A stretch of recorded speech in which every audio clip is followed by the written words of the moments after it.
तुम्हारा बच्चा बोल रहा है, इसलिए तो मैं कह रहा था कि तुम उसे यहाँ बुला लो, ताकि हमारा वारस खत्म होने से बच जाए।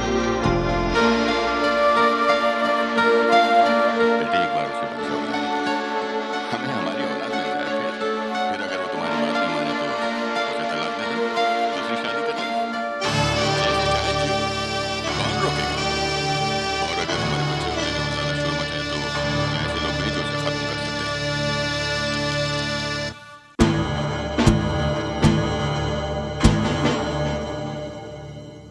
बेटा, हाँ हाँ बेटा, मैं ठीक हूँ। तुम कैसे हो? जीते रहो बेटा, जीते रहो। हाँ हाँ, वैदेही है ना, यही है। अभी बुलाता हूँ, एक मिनट। वैदेही, वैदेही। हेलो।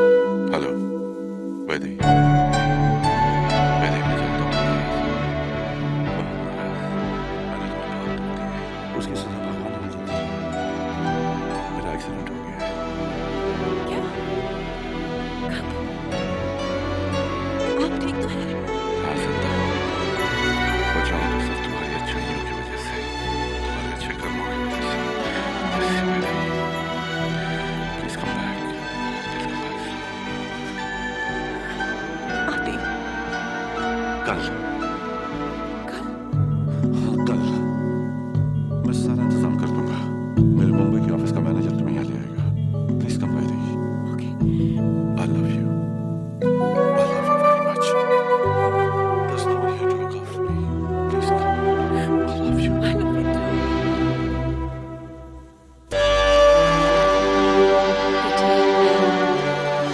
ये टीवी वापस आ रहे हैं। रघु से भरवा लेना।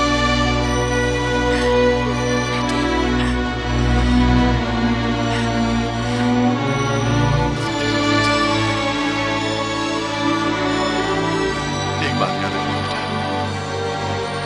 वही तुम्हारा सब कुछ है, वही तुम्हारा घर है, ये नहीं। आओ बेटा।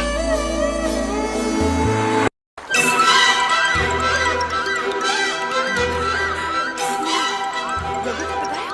हाँ, यही बात तुम्हारे लिए बहुत मुसीबत बन गई है। क्या कह रहे हैं आप डॉक्टर?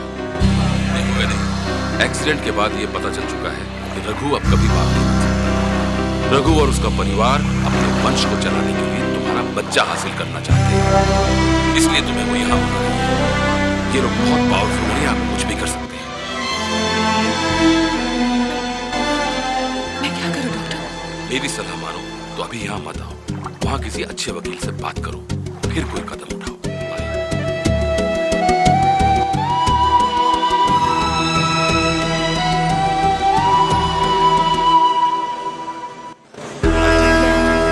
बाथरूम आ गया। पकड़ो, तुम व्हीलचेयर ले आओ। Wheelchair, fast.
और एक और बात, नारियल खाना मत भूलना।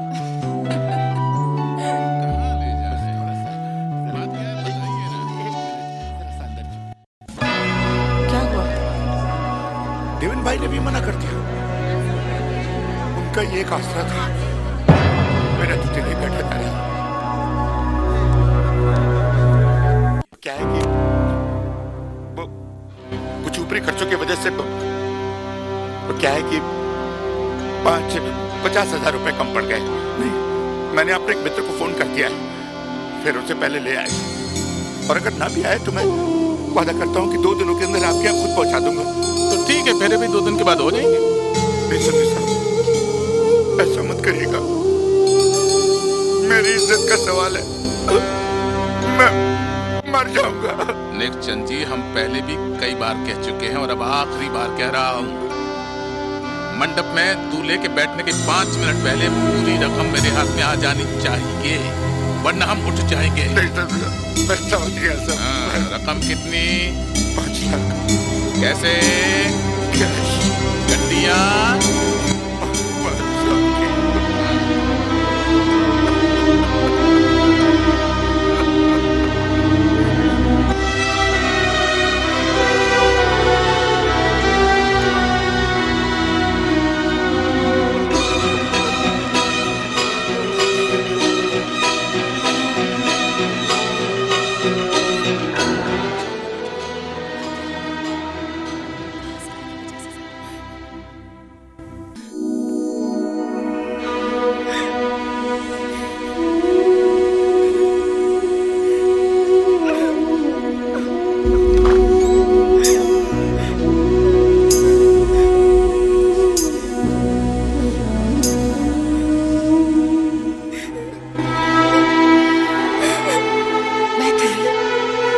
चुप हो जाओ।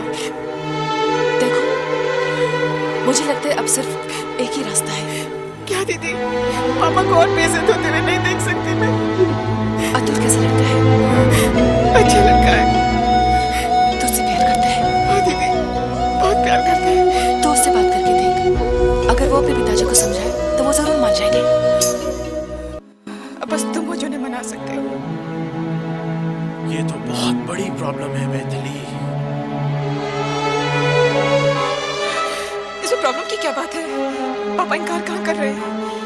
देखो, पापा ब्लड प्रेशर के मरीज हैं, उनके लिए इतनी टेंशन ठीक नहीं है। वो तो सिर्फ 2 दिन की मोहलत मांग रहे हैं। बात 2 या 4 दिन की नहीं है मैथिली, बात है उसूलों की। अगर तुम्हारे पिताजी ने आज 5 लाख रुपए देने को कहा है तो उन्हें दे देने चाहिए ना। और हमारे खानदान की परंपरा रही है कि लेन देन के मामले में सिर्फ बड़े ही तय करते हैं, छोटों को बीच में बोलने का कोई अधिकार नहीं है। और मेरी ये सलाह है कि तुम भी इस मामले में कुछ मत बोलो, सब कुछ अपने पिताजी पर छोड़ दो। मुझे पूरा यकीन है वो कहीं ना कहीं से इंतजाम कर ही लेंगे। हाँ, अच्छा मैं चलता हूँ, टेक केयर। अरे हाँ, मैंने हनीमून के लिए मॉरिशस की सारी प्लानिंग कर ली। यस, सब ठीक हो जाएगा। ओके, नमस्ते दीदी।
मेरा दिल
भजारी लाल जी, ये मामला सुलझ जाएगा। ये मामला और उलझ गया है।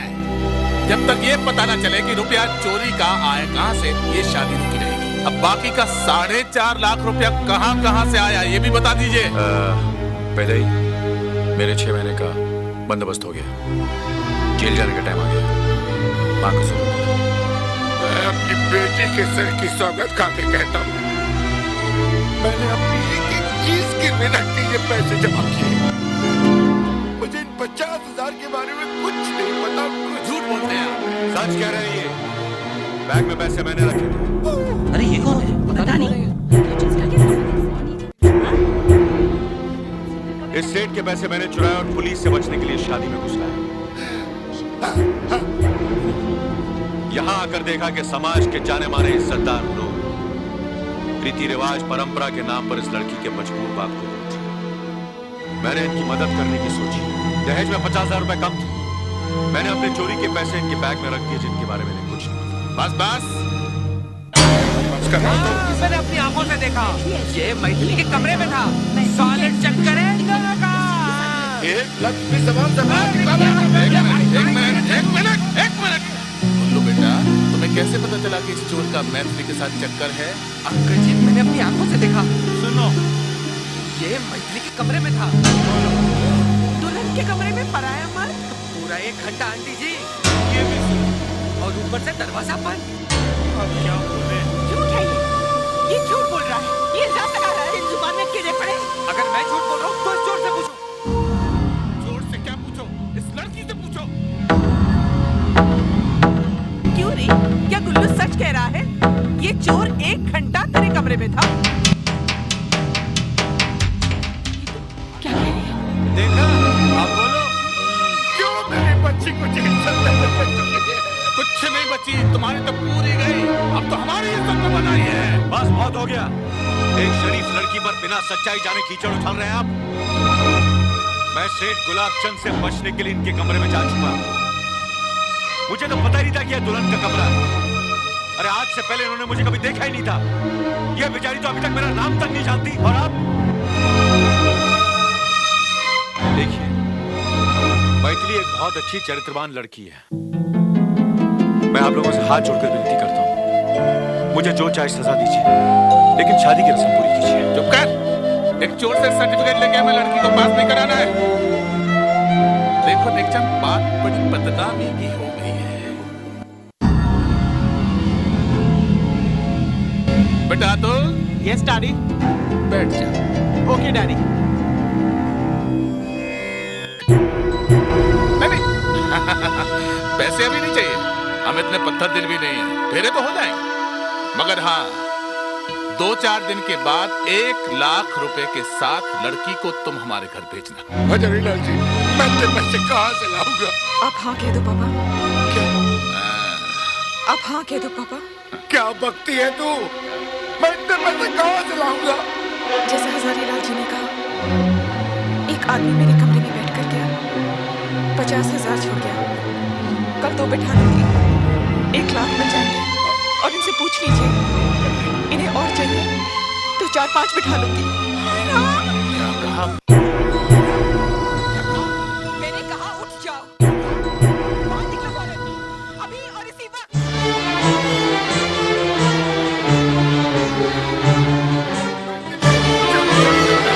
नहीं कहा, मैं चुप नहीं रहूंगी। बस बहुत हो गया। इस आदमी की धमकियां सुन-सुनकर तो मेरे कान पक गए। उठ जाए, उठ जाए, उठ जाए। अब उठने को कहते चलते क्यों नहीं? यहाँ क्यों खड़े हो? निकलते क्यों नहीं? और तू अपने बाप के इशारे पर रहने वाली कीड़े, तू अपने क्या क्या बैठा है? उठ वहाँ से।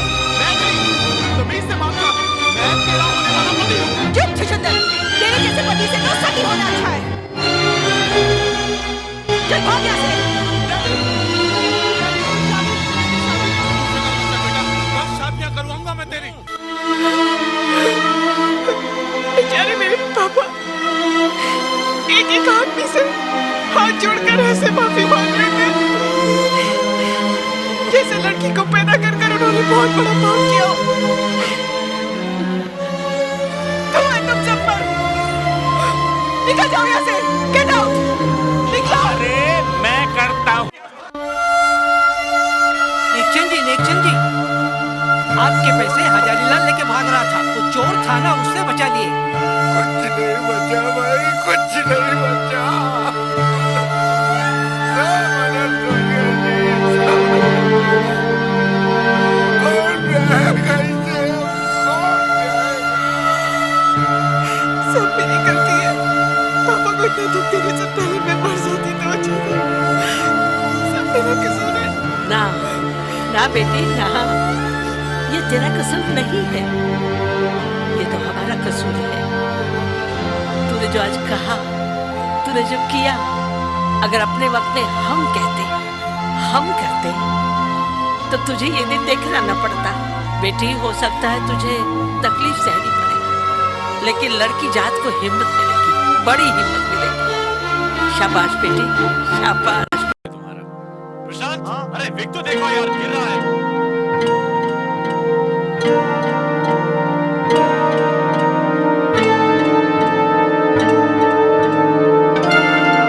जानकी, तुम्हारी एंट्री है, जल्दी चलो।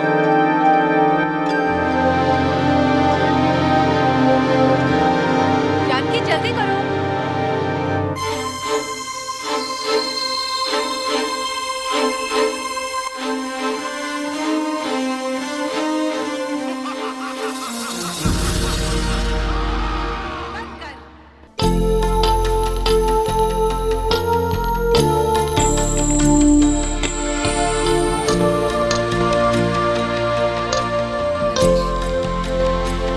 मनीष, ये हम दोनों के प्यार की निशानी है। ये सपना हम दोनों ने देखा था, तय किया था हम दोनों ने कि हम मुझसे पूछ के मुझे अपने बिस्तर में ले गए थे। तो बोलो, जवाब दो। इसका जवाब तुम्हारे पास है। जानती हो लोग तुम्हारे और पुरुषोत्तम के बारे में क्या क्या कह रहे हैं? वो तो यहाँ तक कह रहे हैं कि बच्चा भी। चुप क्यों हो गए? बात पूरी करो। शादी होगी अगर इस बच्चे के बिना।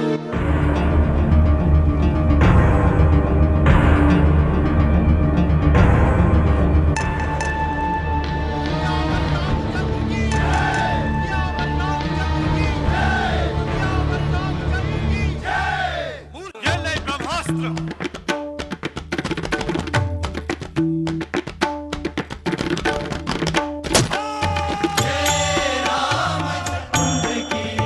ये क्या कर रही हो? प्ले चल रहा है, स्टेज पे जाना है तुम्हें। मैं बहुत अपसेट हूँ। क्या हुआ? ये मनीष है ना? ये मनीष कहता है कि अब उसे ये बच्चा नहीं चाहिए। कहता है कि रख दो। देखो, तू भी अपसेट हो गई ना? ये मर्द लोग कुछ भी कहते हैं और कहने से पहले सोचते भी नहीं है। जानकी, शायद मनीष कुछ प्लान कर रहा होगा तुम्हारे और उसके भविष्य को लेकर। सोच रहा होगा पहले अपने पैरों पे खड़े हो जाए। नहीं, बात ये नहीं है वैदेही। उसे शक है कि ये बच्चा उसका नहीं है। बात सिर्फ बच्चा गिराने की होती तो शायद मान लेती, मगर यहाँ बात मेरे चरित्र की है, मेरे आत्मसम्मान की है।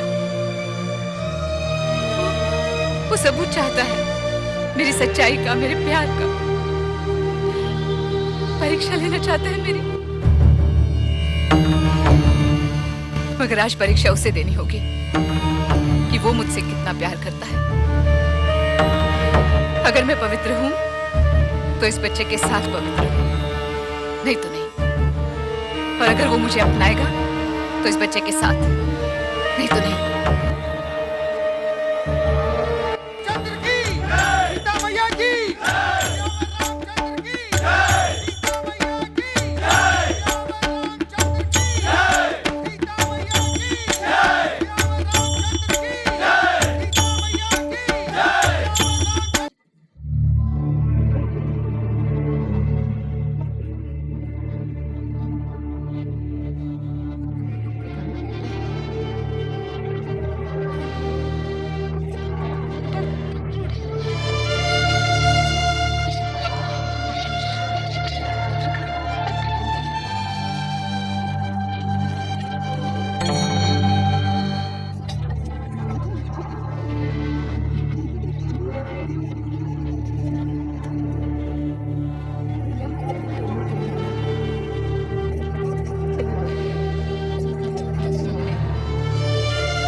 वैद्य, ये तो आपके नाम है। हाँ, एक और है, पुरुषोत्तम जी, ये मेरा नाम है। वैदे, जिस मनोस्थिति में तुम हो उसमें शांति, सुरक्षा और आराम की बहुत जरूरत है, इसलिए मुझे यह सब करना पड़ा। वरना तुम इतनी दूर मेरे गांव हरिपुर नहीं आती। तुम जब तक चाहो मेरे घर में रह सकती हो। तुम्हारा दोस्त राजू। यार आपको बहुत अच्छा लगेगा। हाँ, बहुत अच्छा। जय गौ माता जी, जय।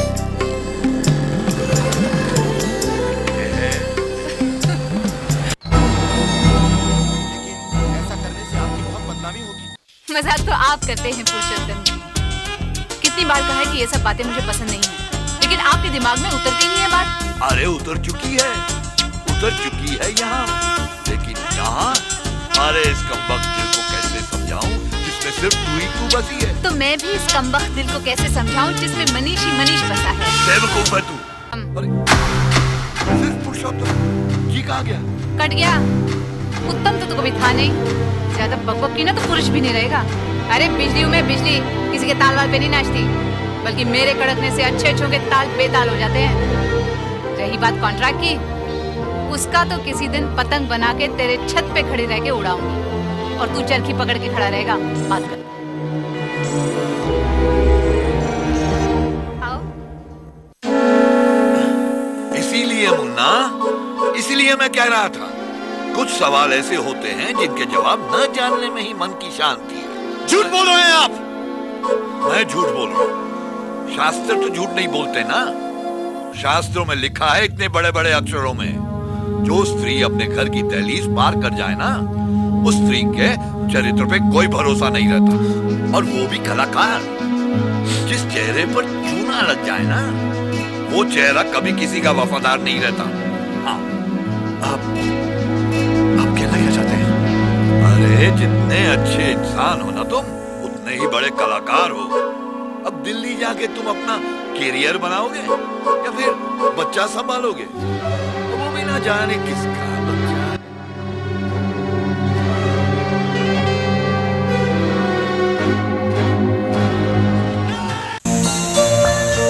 ये चांद कितना प्यारा लग रहा है ना, देखते ही आंखों में ठंडक पड़ जाती है।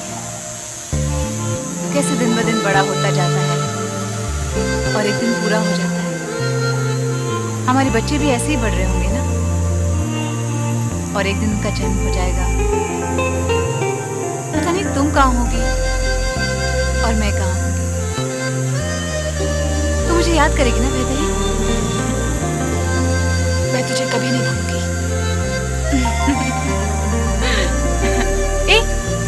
जैसे हमारे नाम एक जैसे हैं, हमारे बच्चों के नाम भी हम एक जैसे रख देते हैं। क्या बोलती है? तुझे क्या चाहिए, लड़का या लड़की?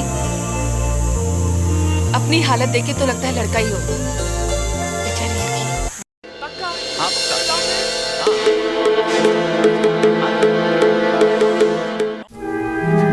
लेकिन ई घर का कनेक्शन वो राम दुलारी के घर से बहुत कसके जुड़ा है मालिक। क्या मतलब? सुषमा बिटिया का पाँव फिसल रहा है। क्या बोल रहा बच्चा? जीप काट के फेंक दे। मालिक, ये जीप भी आप ही की और ये आंखें भी, जो अभी अभी सुषमा बिटिया को राम दुलारी के बेटे प्रकाश के साथ देख के आ रही है।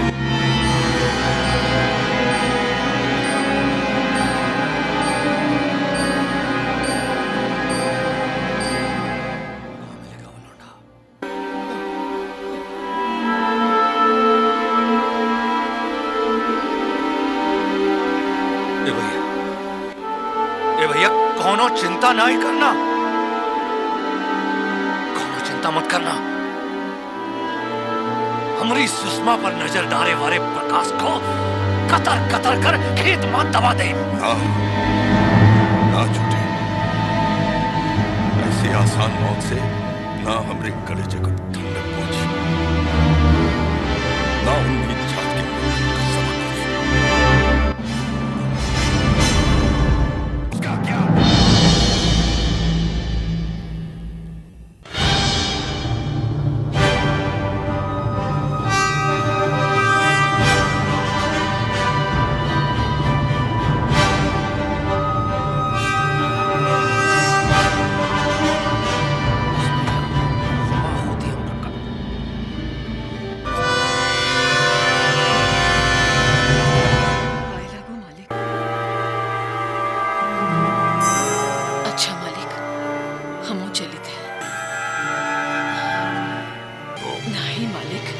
प्लीज बात नहीं।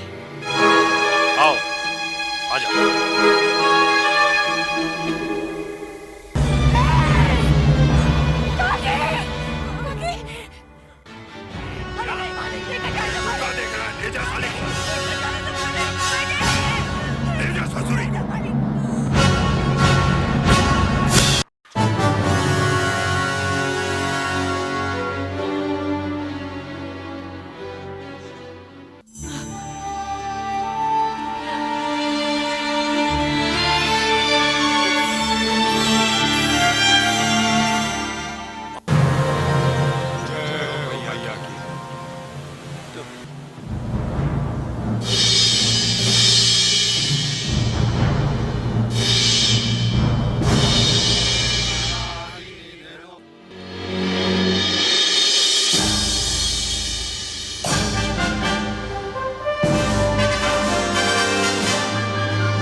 शुक्र मनाओ साहिब, तुमने किसी विलायतन से नहीं बल्कि अपनी देश की औरत से ब्याह किया है।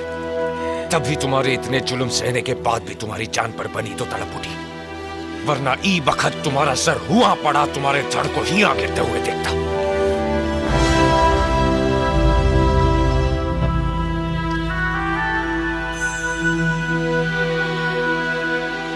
बच्चे की नहीं रही, मेरे आत्मसम्मान की है। मैं उसी को बचा रही हूँ।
जिसकी जिंदगी में भी आया बुरा हुआ, मैथिली, जानकी, रामदुलारी का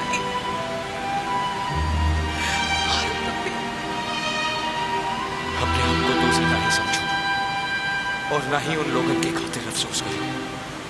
वो सब बहादुर रहे, वो सब लड़े पाखंडी लोगों के खिलाफ, गलत सलत रीति रिवाजन के खिलाफ। दुख दर्द तो लड़ाई का हिस्सा है, विश्वास करो। उनका बलिदान व्यर्थ नहीं जाए। चिंता नहीं करो, हमका मौत नहीं, पुलवा चिरंजीवी है, अमर है। जब भी जहां भी अन्याय और अत्याचार के खिलाफ आवाज उठेगी तो समझ लेना पुलवा कहीं आसपास है।